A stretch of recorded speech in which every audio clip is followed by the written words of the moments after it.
In a real SHTF situation, the biggest danger isn't always what's happening around you. It's how fast your own body can stop working when one critical system gets disrupted. This video breaks down 3 soft spots that can shut you down quickly: oxygen and breathing, major blood loss, and temperature collapse. We're keeping it practical and beginner-friendly, focused on preparedness and safety, not fighting. The goal is simple: understand what fails first, spot problems early, and build a plan that keeps you functional when normal help is delayed. Number 1. Airway and oxygen. If you want the honest, instant shutdown weakness of the human body, it starts with breathing. Not in a movie way, and not as advice to hurt anyone, but as a reality check for emergencies. When oxygen delivery drops, your brain is the first thing to suffer, and your ability to think and move can fall apart fast. In prepping for beginners, this is one of those topics that feels basic, until you realize how many SHTF situations create bad air on day 1. In prepping circles, SHTF is shorthand for when normal systems are disrupted and everyday problems get harder. The body has some backup systems, but oxygen is not one of them. You can talk yourself through hunger. You can push through discomfort. You cannot negotiate with low oxygen. Even before it becomes a medical crisis, low oxygen and irritated airways make people confused, clumsy, and impulsive. That matters because preparedness is mostly decision-making. Choosing the right exit, moving your family safely, knowing when to shelter in place, and when to leave. In real-world home preparedness and urban prepping, the biggest oxygen threats are surprisingly ordinary. Smoke is a major one. Structure fires, kitchen fires, wildfire smoke blowing into neighborhoods, and even small fires can fill rooms with smoke that makes breathing hard and visibility worse. Smoke doesn't just irritate your lungs, it steals time. People waste precious minutes searching for things or trying to fix it instead of getting out. Beginner prepper planning here is simple and practical. Working smoke alarms, a clear path to exits, and a way to move in low visibility. A basic flashlight in the bedroom and near the main exit is not fancy gear, but it helps you stay oriented when lights are out and the air is messy. If you live in an area that deals with seasonal smoke, even a basic air filter setup at home can buy you comfort and time, which is exactly what you want during a disruption. Carbon monoxide is another problem that shows up during outages and storms because people start using generators and fuel-burning devices in ways they normally don't. Carbon monoxide is especially dangerous because you can't smell it, and it can make you feel tired or foggy instead of obviously in danger. A solid emergency preparedness tip is to treat carbon monoxide alarms like you treat smoke alarms. Not optional and not something you get to later. If your prepping plan includes any plan to run a generator, the safest mindset is outside only and far away, because carbon monoxide can build up in enclosed or semi-enclosed areas faster than people expect. One useful rule of thumb for families is this: if multiple people indoors suddenly feel weird at the same time, treat air quality as a priority and change the environment first. Dirty air is the 3rd common issue. After storms, earthquakes, or heavy cleanup, air can be full of dust, insulation fibers, and tiny particles that make people cough and rub their eyes. When your eyes are burning and you're coughing, you slow down, you stop noticing hazards, and you make bad choices. For a beginner prepper, a dirty air setup can be straightforward. A small box of well-fitting particulate masks, basic eye protection, and clean water for rinsing irritation. Fit matters more than brand. A mask that seals well on the people in your home does more than a better mask that doesn't fit. If you're building a prepper essentials list, this category is one of the best returns for the money because it improves your ability to function during cleanup, evacuation, and any situation where the air isn't great. Then there's the panic side of breathing. In stressful situations, people sometimes breathe too fast and too shallow. They feel like they can't get a full breath, even when the air is fine. That's not weakness, it's physiology. The simple prepping hack here is to have a plain breathing reset you've practiced when life is normal, so it's available when things aren't. Keep it uncomplicated.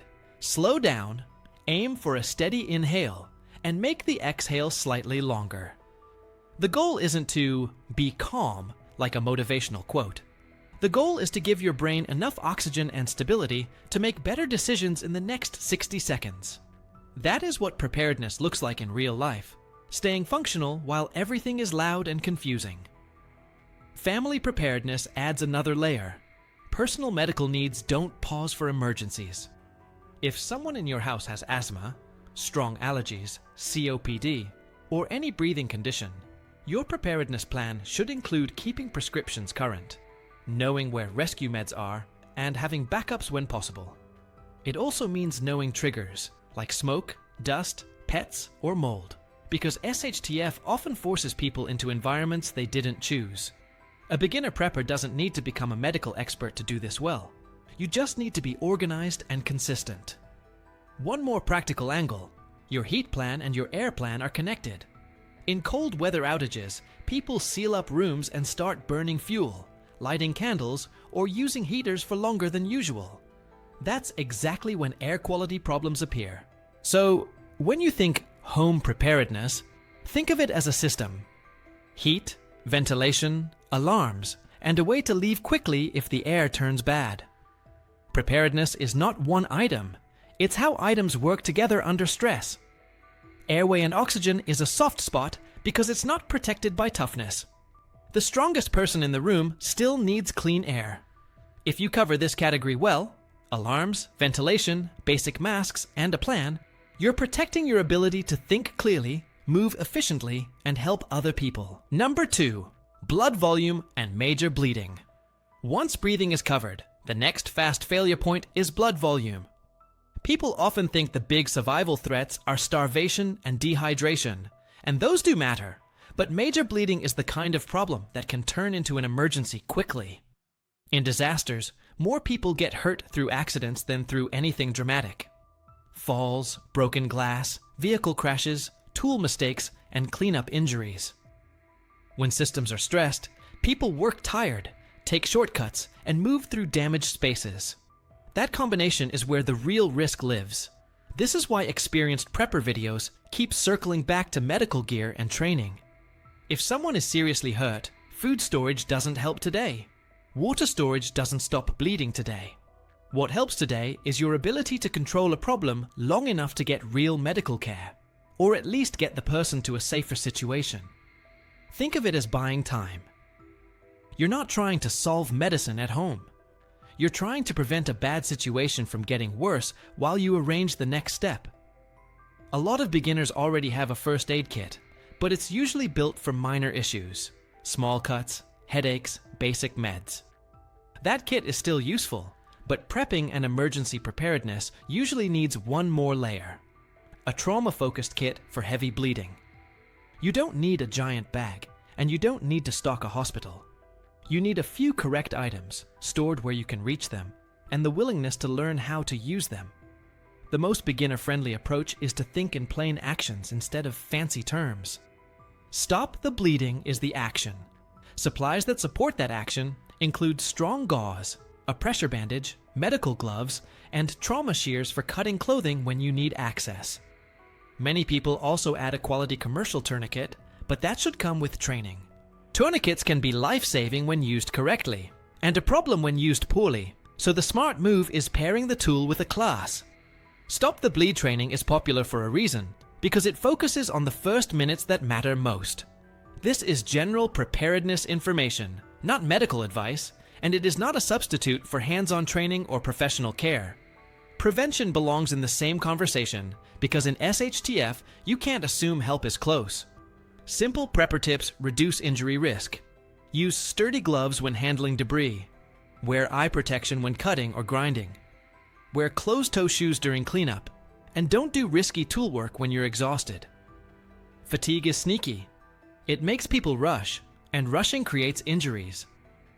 If your prepping plan includes long work days, moving supplies, clearing branches, carrying water, build in breaks and hydration, because tired people get hurt. Response planning is also part of preparedness. In normal times, you call emergency services. In bigger disasters, you might have delays, blocked roads, or limited cell service. So a beginner prepping guide should include communication backups, a charged phone battery pack, a way to contact neighbors or family, and basic knowledge of where local urgent care centers and hospitals are.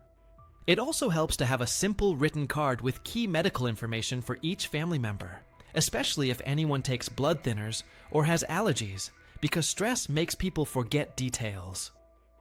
Stockpile thinking applies here too, but in a realistic way. Medical supplies get used, gloves tear, bandages get used for everyday life.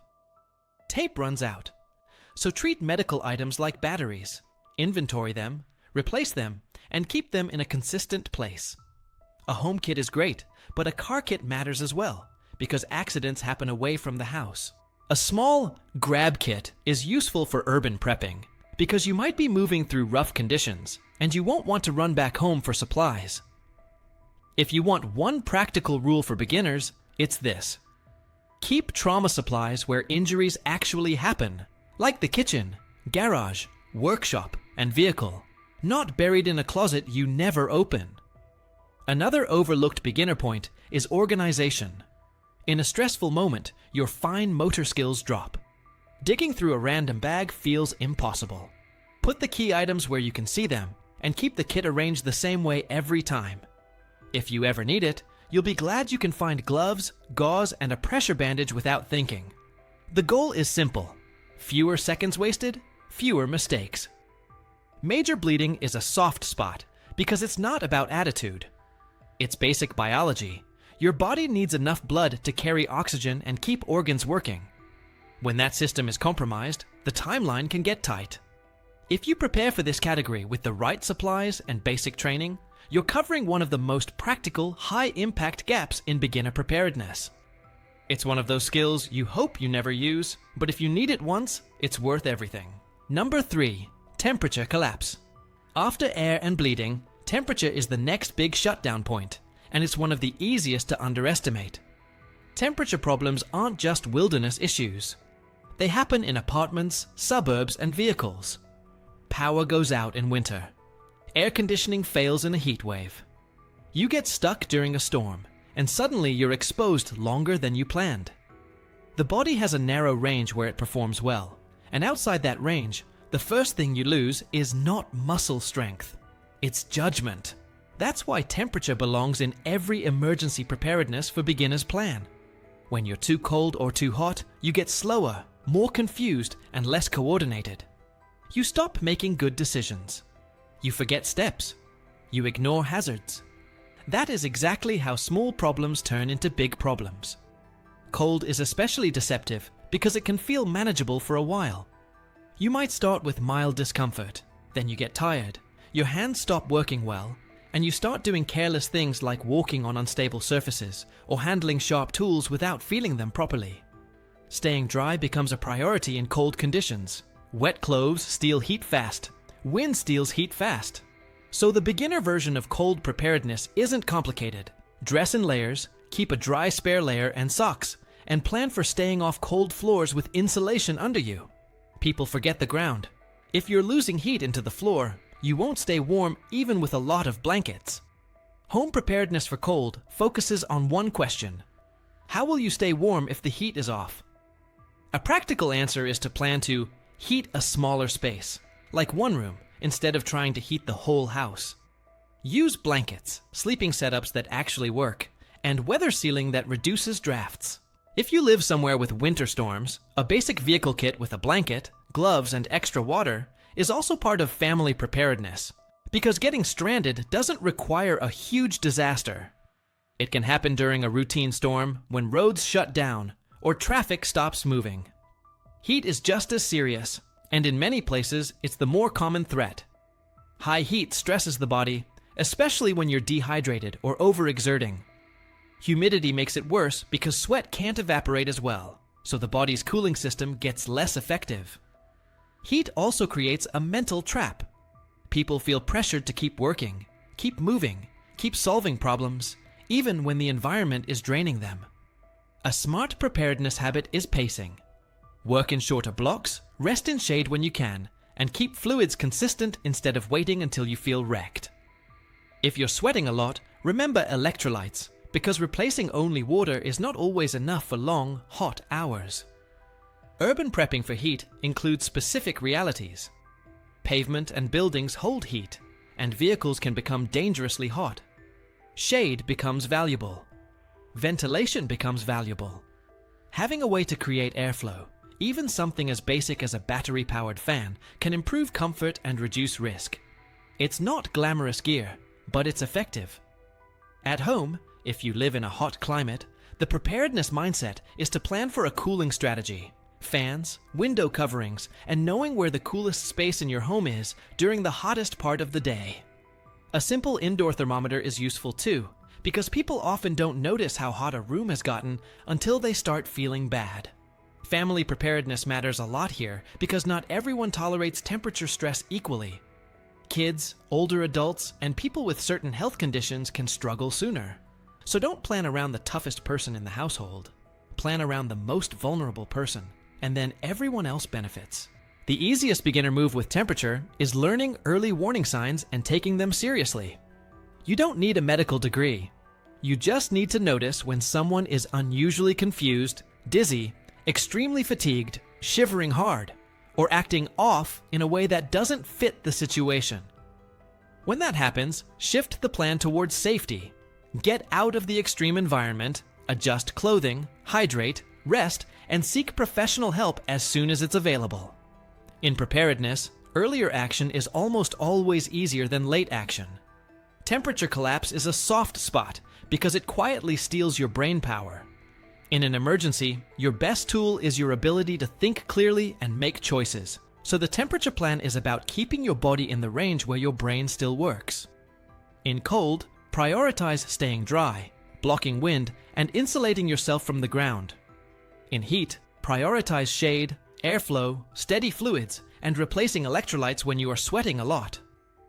The moment someone starts acting confused, unusually weak, or uncoordinated in extreme weather, treat it as a real signal and shift to safety before small symptoms become a bigger problem.